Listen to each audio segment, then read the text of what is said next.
But I think we can survey the scene of nations around the world and starkly see the difference between nations that are ruled by totalitarian tyrants with no thought but power, by gangster oligarchies with no thought but wealth and power, and see the difference between how they will treat human beings and how human beings must suffer and how human beings must destroy their spirits and their families and their souls in order to prosper. And the nation that we once confidently were, in which, though like all other peoples on the face of the earth, we had good folks and bad folks, the good folks had every reason to believe that the law would protect them, that the economy would welcome them, that they would be able not to be reviled and abused for the sake of their will to do what is right, but instead they would enjoy the opportunities that God intends for those who observe his will. Now, why was that?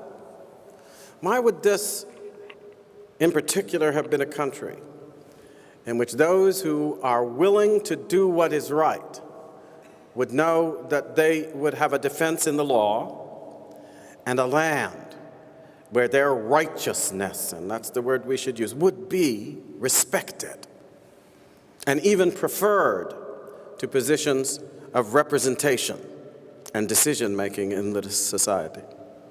I want to take a few minutes today to step back and take a look at the reason, the underlying reason, why that was characteristic of America.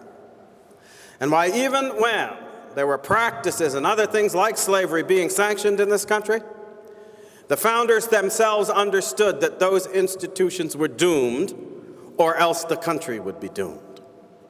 When Jefferson looked at slavery, even though he himself was part of that structure and that institution in the state of Virginia, he didn't say, well, slavery is going to be around and America's going to accept it and we're going to build a great and powerful nation in which slavery is going to endure. He didn't believe that.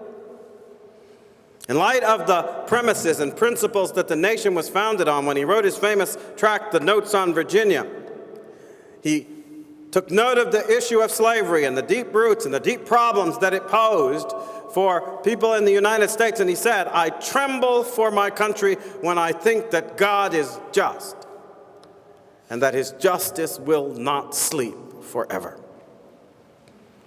Interesting, isn't it? That's Thomas Jefferson. According to all these people who promote the lie of separation of church and state and it's somehow being required by the Constitution, he's the one they always quote. He's the one who gave the famous letter to the Anabaptist in which he used the phrase of separation of church and state that's supposed to mean that we can't mention God and can't refer to God and don't have any right to speak of the authority of God when we are dealing with justice and law in this country. And yet there he is in the Notes of Virginia, and he's looking at the future of America, and he's trembling for his country because he fears the justice of God. Was that American or un-American for Jefferson to do that? See, I think that it was thoroughly American, and so did he. And I can prove it. I can prove it. Because insofar as by American I mean typical and characteristic of the people of the United States of America, I know exactly when that people came into existence. I know exactly when they first appeared on the world stage as a free and independent nation. And I know the terms on which they proclaimed their identity and their will and their sense of what it was that both motivated and characterized their action, because it was all stated in that famous document, the Declaration of Independence. And the fundamental truth that was set down as the premise of their identity was not something that you'd understand, I guess, from the way people go on these days in all the various parts of the political spectrum, because they didn't go on about jobs, and they didn't go on about health care and all of these other things. What did they say? We hold these truths to be self-evident that all men are created equal, that they are endowed by their Creator with certain unalienable rights, that among these are life, liberty, and the pursuit of happiness. That's what they said. And in the preface to those famous words where they actually